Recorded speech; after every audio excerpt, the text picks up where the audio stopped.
All right, some highlights there from UIW. Some quick facts now. 18 starters are back, 10 on the offensive side, 6 on defense, couple on special teams. Last year's record, obviously you see the numbers. You look for improvement off of that. Season opener for UIW coming up September 1st, road trip at New Mexico, and then their conference opener will be September 15th against Stephen F. Austin. Eric Morris, their new head coach, spent 5 seasons as Texas Tech's offensive coordinator. Pleasure to be joined by Coach Morris here on stage. First off, Coach, welcome to the Southland Conference. I know you're excited about your new role, and welcome to the Southland Conference Football Media Days here in Houston. Hand it off to you now for some opening remarks. Well, I appreciate it. It's a pleasure to be here, number one. Appreciate Mr. Burnett having us here. It's great for our student athletes to be able to come here and enjoy this time with everybody and be on the main stage and be able to tell a little bit about all the hard work they've been putting in. Fortunately, I know a little bit about the conference. The last 2 years at Texas Tech, we had the opportunity to play Stephen F. Austin and Sam Houston, so I know what we're getting into. I mean, 2 really good programs. You add that on top of, McNeese, Nichols, and Central Arkansas, and there's some great coaches and great football programs in this league, so I know we have our work cut out for us. But in my early adult life, I'm not a baseball guy, but I like to think to myself, I've hit 3 home runs in life so far. My first home run was marrying my wife, Maggie. She is way out of my league. My second home run would be having my child, Jack, my son of 2.5 years old.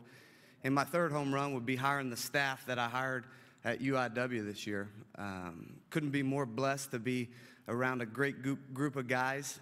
As everybody knows, all you coaches out there know it takes an army. It takes a group of guys to really set a culture in, to be able to put their thumbprint on these student athletes each and every day.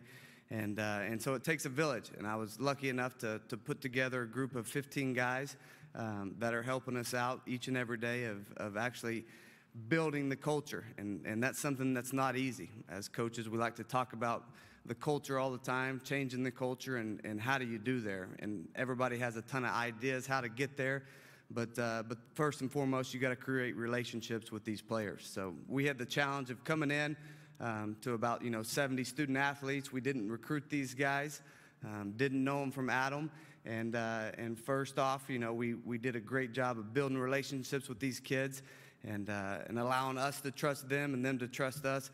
And vice versa. So that's one thing that our coaches have done a fantastic job of so far. A bunch of people have asked me over the course of the last 6 months, what are your expectations? How are you going to get there? What do you think about next year? And to be honest with you, I haven't even thought about that as a coach. We're focusing on the little things in our program and with our student athletes. And, we're teaching these kids how to manage their time. They're under demand restrictions, and we have to teach these guys how to be good students in the classroom, first and foremost. So something I'm very proud of as a head coach is our GPA last year as a team was a 2.2 when I got there. We've raised that to a 3.0 in our first semester this spring as a staff there, something that I'm really proud of. And also teaching these kids responsibility right now, and there's great responsibility, but if you're not accountable to your team and you're not responsible, then there's always repercussions. And so these kids will probably tell you we've had a couple 5:30, 6 a.m. runs because guys weren't handling their business in the classroom or on the field. And so I've always believed that football is the greatest team sport in America, and it's such an interesting dynamic for us as coaches to bring 105 players together that are all different from different economical backgrounds. Some are poor, some are middle class, some are rich, different races, and you put them all in a locker room together, and we have to find a way to get these kids to love each other and get a way to find these kids to have a purpose, understand what their purpose is in life and on this team, and if we can get them all moving the same direction and fighting together, that's been some of the greatest teams I've ever been a part of. And some of the greatest teams I've been a part of were not always the most talented. And so that's something that we're working hard on right now, is to build that chemistry in the locker room and to have these guys focus on the little things each and every day. And when you get really good at doing all these little things well, I think that's when you develop to have a great team, and these kids will go out on Saturday afternoon and fight for one another. So moving on a little bit, I mean, we have to find the importance of a cause beyond ourselves. Of these kids, they can't be selfish. No me attitude. We have to think about the team all the time, and what's their purpose in life, and what's their purpose on this team. So we're working hard on that. We're working hard on that right now. These kids have done a phenomenal job of buying in to what we're selling. Our coaches have worked extremely hard of it. Coach Deason, our defensive coordinator, has done a fantastic job over there on the defensive side. Coach Krill, our offensive coordinator, same thing, and Coach Lechtenberg, our special teams. So we'll have a quarterback battle this year on offense. Nothing set in stone. We have Sean Brophy that's back, that played a little bit last year, and there's about 3 other guys that are in the mix for that position right now. Offensive line, we have 4 of the 5 back. Excited what they're bringing. We'll try a balanced attack this year, try to run the ball and throw the ball about 50% of the time each.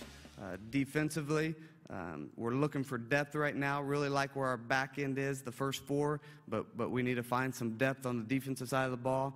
Same thing at defensive line. We have about 3 or 4 guys that we're confident in, and some of these guys that we brought in over the last couple months need to come in and play a vital role as backups for us. Linebackers, probably one of the strongest positions on our team. Got Silas Stewart back and Markel Cooks and Wes Lambert. So really look for big things from our linebacker position this year. So really grateful to be here. Excited to lead this program into the 2018 season. And with that, we'll move on to the question. Questions for Coach Morris, just raise your hand and we'll get a microphone to you and just state your name and affiliation. I'll start it off with you, Coach. Last 5 seasons you've been at Texas Tech. Tell us what prepared you during that experience to now become a head coach and get this opportunity at UIW. Yeah, to be honest with you, I thought I was more prepared than I was.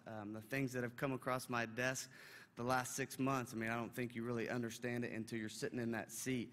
And so, like I said, I've bounced a ton of ideas off of different coaches.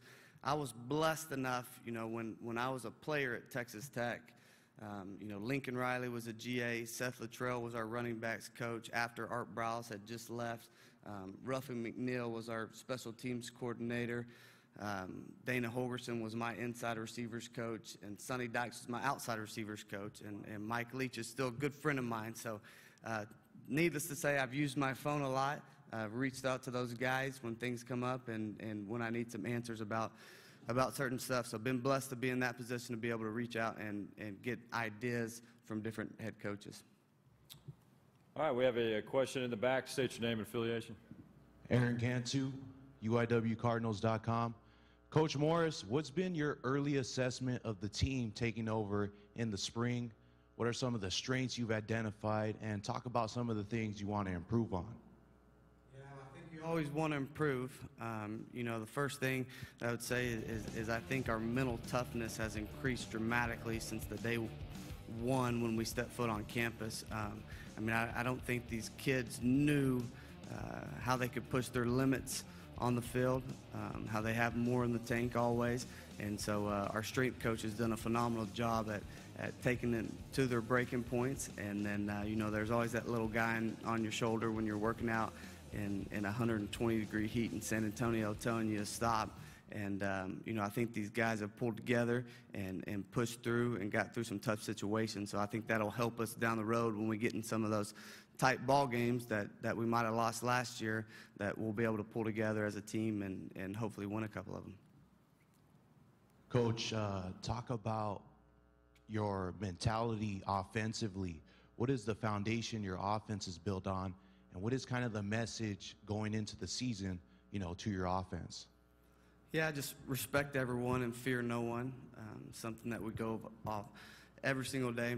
We're going to go into that first game at New Mexico, and we're going to respect them because they're a great team and have a great coaching staff and had a great year last year. but we won't fear them, I promise you. We're going to step on the field each and every time with the belief that we can win the ball game, and we're going to attack defenses offensively. I mean, it's what we've done forever in this offense.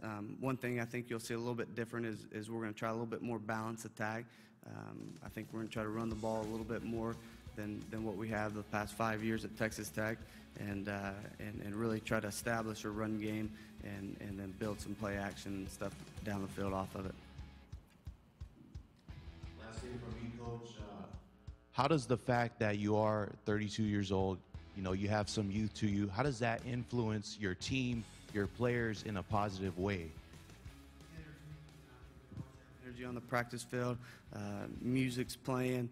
I'm not afraid to get out there and run around with them and bring some energy myself. But yeah, I mean, I think my youth, we get over some of the stuff with some of the older guys on staff, and they've helped me through a lot of different situations. I always ask a lot of questions to my staff because they're really smart people. That's the reason I hired them. So bouncing ideas off of them and just trying to come together as a group and find the best way, and that might not always be my way. We might need to do it a different way than what I'm used to, and so we make some changes time to time on stuff that my staff thinks important. All right, another question up front here. Coach Dave Nelson, UIW Sports Information Office. Tell us a little bit about the air raid offense and what are Cardinal fans going to see this year that they haven't seen in the past? Yeah, it was built on just taking what the defense gives you. So we give the quarterback probably a little bit more freedom than most programs around the country.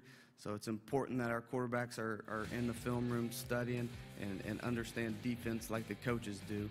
And so, I think that we're going to allow the defense to line up. We're going to see how they line up, and then we're going to take what they give us, whether that's the run, whether that's the pass. And if I call a play that's not very good and the quarterback doesn't like it, then he has 100% ability to check out at any given time. So. Got a question over here.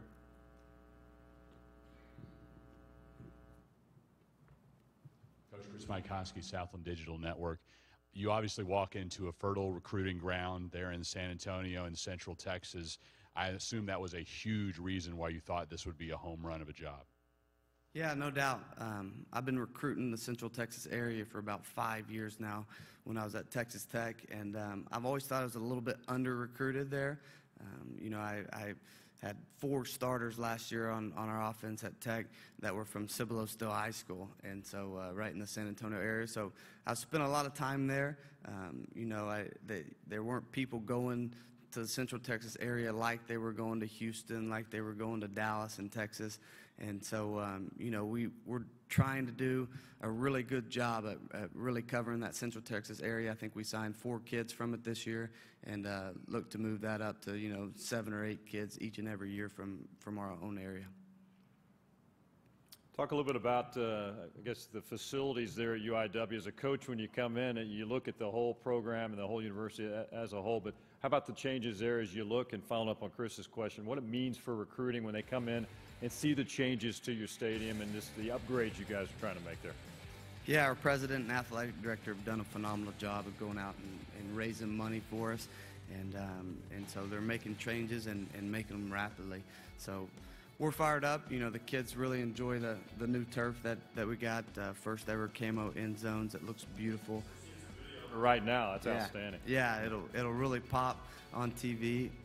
The old turf when I first got there was a little bit hard, had a couple tears in it, and I thought it was a safety issue. So, I think the kids are fired up. They love it. The only time they don't love it is about 2 p.m. when we're doing team runs, and it's 135 degrees on that turf. So.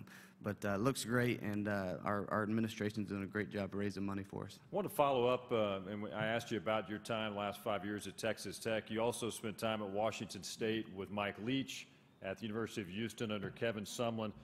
All those experiences, and again, you're 32 years old. You've been making the rounds, gathering that experience. What has that meant to be able to work under guys like that, especially from an offensive mindset? Yeah, it's been amazing. And I've taken a ton of notes over the course of the last 10 years.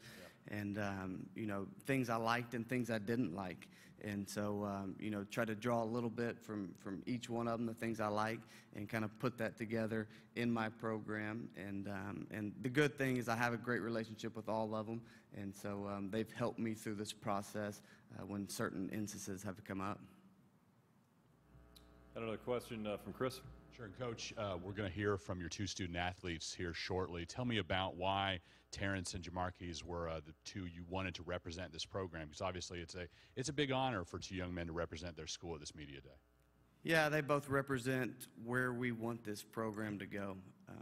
Two guys that have been in our program for, one for 3 and one for almost 5, and guys that have been leaders for us throughout this whole entire coaching change, guys that have never complained, guys that have never been on lists for doing things in the classroom, guys that are setting an example for all of our young guys on this is how we're going to build a winning program, and that's doing the little things right each and every day.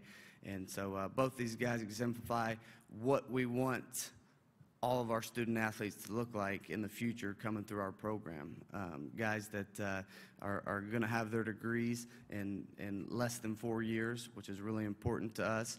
And so guys that take things seriously each and every day, and I can promise you when these guys are done playing football, they're both going to be really successful men out in our society, which is something that we take a great deal of pride in. Another question in the back. Coach, what are some of the things you learned as a player that help you specifically now as a coach?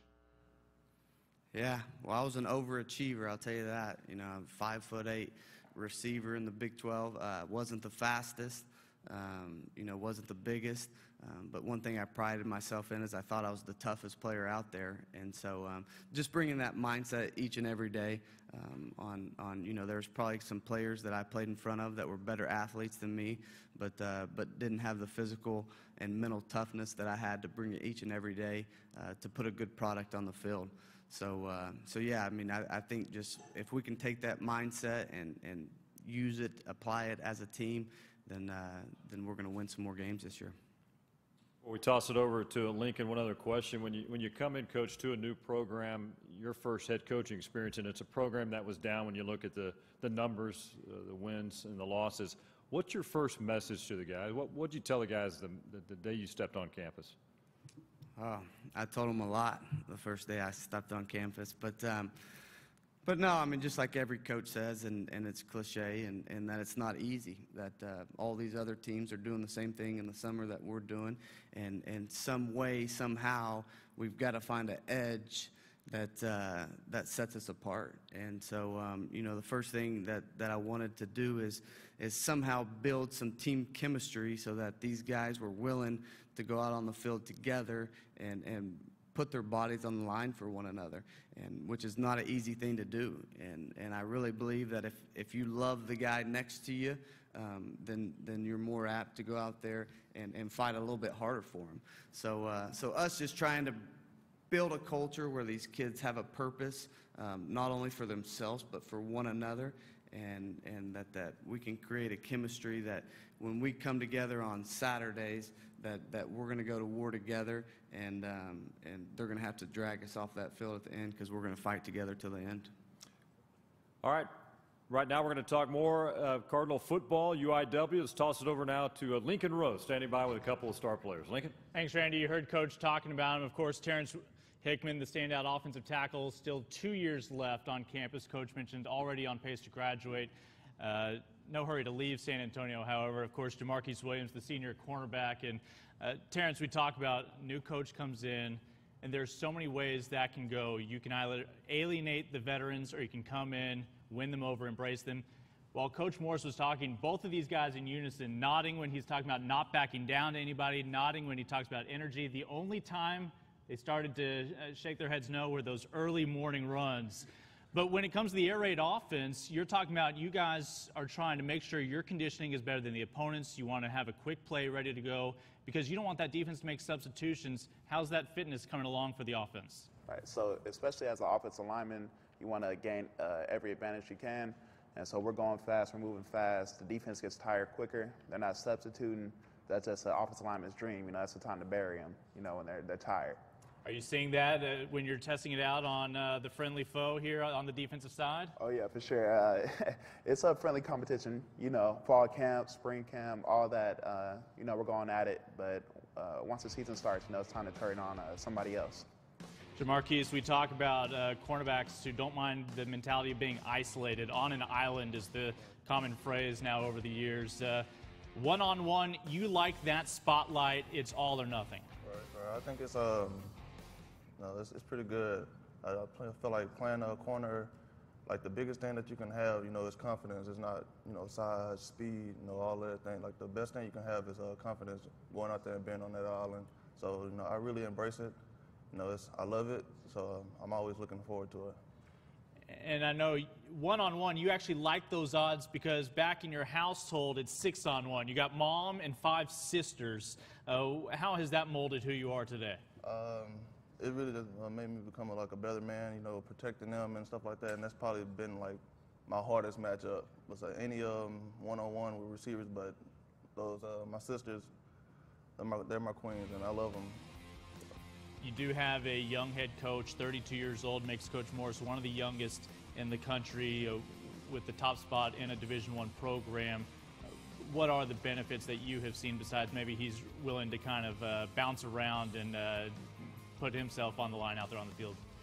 He's a great man. You know, he came up in here, and I feel like I love the way he came up in. He was like aggressive and stuff like that, but he's great. You know, he's always talking about, you know, building us up as a man, and always preaching about God and everything. That's like a big deal for people to have in your life, you know, God. And so he's a great man, honestly.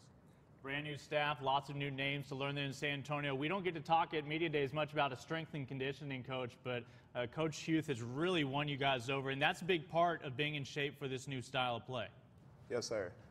So since the coaching change, you know, we spent the most time with Coach Huth out of any of the coaches, and he's been getting us right, you know, for conditioning, strength. You know, we have a saying called "Body by Huth," because he's getting us right every day we see him. Man, it's always a different task, you know, we got to accomplish for that day, and it's getting us better. Your head coach has worked with an expert on Pirates, another expert on Ryan Gosling impressions. What are some of the quirks about Coach Morris that we'll come to discover over the next couple of years, you think? Ooh, man, that he likes to get straight to the point. That he doesn't like to beat around the bush. You know, he'll come at you no matter who you are. Really doesn't matter. We talk about strength and conditioning. Of course, San Antonio kid right here nearby in Converse, Texas. You went to Judson High School. Those Rockets are always making deep runs in the playoffs. So you talk about your last 2 years as a Rocket, your first 2 years of playing every single game with the Cardinals. That's 50 games now for you in a 4-year span. Can you appreciate how important it is to continue to improve just fitness level to make sure you can go another 11 this year? Yes, sir. Like I said, Coach Huth's been getting me right, getting all of us right, actually. So, you know, that increases your durability, you know, on the field. And I'd like to thank God, you know, he's been keeping me injury-free all this time. So try to keep it up for the next 2 years, just make it a 6-year run. Obviously, new defensive coordinator in town. I believe you can sum it up by saying simplifying things, letting you guys shine with your strengths and your skill set. But when you're in practice against this air raid offense, you've seen it on TV now. It has caught on, of course, great deal of success throughout Division I. Are there any tips you can give to opposing defenses of how to adjust to an air raid offense? Man, it's challenging, honestly, and I feel like the best thing that you can do to prepare yourself for this offense is be in shape. Like, that's the main thing. And I feel like with our scheme that we have now, it's just like it takes all of the thinking out of it and stuff like that, so it makes it easier, and like you're able to, if you're in shape, everything falls into part. Justin Deason's that new defensive coordinator. What was the very first message he had for you all on the defensive side? When he first got here, like the first thing he was talking about was the Lord, you know, and just keeping God a part of your life and loving each other and trusting each other, and like basically having like a brotherhood with each other and stuff like that. And you know, he's always coming at us about that, like every day, just like loving each other, trusting each other, and everything. It's like something we have just started to build, you know, together on the defensive side. and we actually just trying to just love each other each and every day. So. Terrence, Southland Conference Commissioner's Honor Roll, a modest 3.17 GPA as a business major. I know you want to eventually, when you're done playing football, be able to help promote businesses. Well, here you are promoting UIW. Basically, as one coach pointed, this is a commercial opportunity. How can you sell UIW and future Cardinals to join you on the gridiron? Yes, sir. So just come out to some of the games. I feel like we're going to surprise a lot of people this year. We're going to make a lot of noise, fast-paced offense, lock up, clamp up defense right here. So that's all I can say, just sit back and watch. Growing up in San Antonio, obviously UIW just now hiring its third ever head football coach. Still a young program in general, but right there in San Antonio, the Alamo City. What kind of progress from your childhood to now have you seen this campus, this athletic department make? So before high school, before I was getting recruited, I live in San Antonio, and I never even heard of it, to be honest with you, other than the academics, of course. But so getting closer to high school, into high school, I heard of UIW D1 program, on the rise, and I wanted to be a part of it. And with Coach Morris coming in, we could really make that full circle and become a top-tier D1 program for sure. Randy, right here, evidence of the talent in Central and South Texas, guys from Temple High School as well as Converse Judson. And again, Coach Morris seems to be on the right track with where he has his target set in the Lone Star State. Absolutely. Great interview there at Lincoln, and you could tell your guys are excited to start this new venture, new season around the corner. Follow up on recruiting. You've been recruiting this state for many years at Texas Tech. When you jump into a UIW in a hotbed of San Antonio, you're nearby to Houston, not far from Dallas. What does that mean to you as a head coach and for your staff? Yeah, I just think we have to do a great job of going out and finding the kids and, not based off of stars or anything like that. But we've had great success even at Texas Tech with some guys that were under the radar. Patrick Mahomes had 0 offers. So, I think first you got to hire a staff that has a good eye for talent. And, we got to do a great job of recruiting them. Then we have to do a great job of developing them after that. And then the third piece is retaining them. So I tell my coaches all the time, we got to recruit, we got to develop, and we got to retain, and we'll be able to build a good program over the course of time. When you built your staff, what were you looking for in guys that you wanted to bring on board? You've got Cody Creel, your offensive coordinator, Justin's your defensive coordinator, a great staff in place. But that's a big challenge as a new head coach, isn't it? Yeah, and too, I wanted a diverse staff. So, Cody was a head coach at the junior college level, had a ton of success. Coach Deason came over from the national championship at Texas A&M Commerce Division II. Hired a couple guys that came with me from Texas Tech. Hired some successful high school head coaches that knew the high school game around Texas. And so, I really wanted to get guys from different levels that were successful at all those levels, that had great ideas. We have very open staff room where all ideas are welcome just because, I hired them for a reason. They're all really smart individuals. And so I draw great ideas from all of them. All right, let's talk about your schedule now for this new season. A couple of games on the road as we take a look at it on the screen. At New Mexico, at North Texas to get it started before your conference opener with Stephen F. Austin. Yeah, and 2 really challenging opponents. Going to New Mexico, who had a good year, who's done great things under Coach Bob Davies. And then the second week I get to go play my old college quarterback, Graham Harrell, who's calling the offense, done a great job over there at North Texas. Seth Luttrell's a great friend of mine. They have everybody back. We'll have a great squad, so we'll get tested early. We'll know what we have before we step on the field against Stephen F. Austin for that conference opener, and it'll be another challenge for us, but those first 2 games will really let me know where we're at as a ball club and what we needed to improve on in a hurry. Talk a little bit about what you knew about the Southland Conference. I know at Texas Tech you guys played a couple of Southland Conference teams, but as far as the reputation and in the coaching world, what were you hearing, what were you seeing, and now that you're in it, you know what it's all about? Yeah, well, our first year at Texas Tech, we played UCA. They came to our place, had a great defensive end that I think still playing in the NFL right now. that had 4 or 5 sacks against us. But you know, it was a 7-point ball game at halftime, and really that's why I was like, where are they coming from? So they've done a great job at building that program over there at UCA. And then the last 2 years, you know, having the ability to watch Stephen F. Austin and Sam Houston on film quite a bit. Great programs with great coaches, and so somebody that I've studied over the course of years. You know, at Sam Houston, the last 5 years, they've been putting up some gaudy numbers, and in the offseason, I've actually gone back and studied what they're doing there. So, you know, we'll have it cut out for us. Great conference with a bunch of storied programs, and hopefully we can just get in there and compete with them. Now that you're leading a program, your first head coaching position in your career, what's been the most exciting thing since you stepped foot on campus? I know you mentioned earlier that a lot of the challenges that maybe you thought you were prepared for, but what have you enjoyed the most as being the guy to lead this UIW program?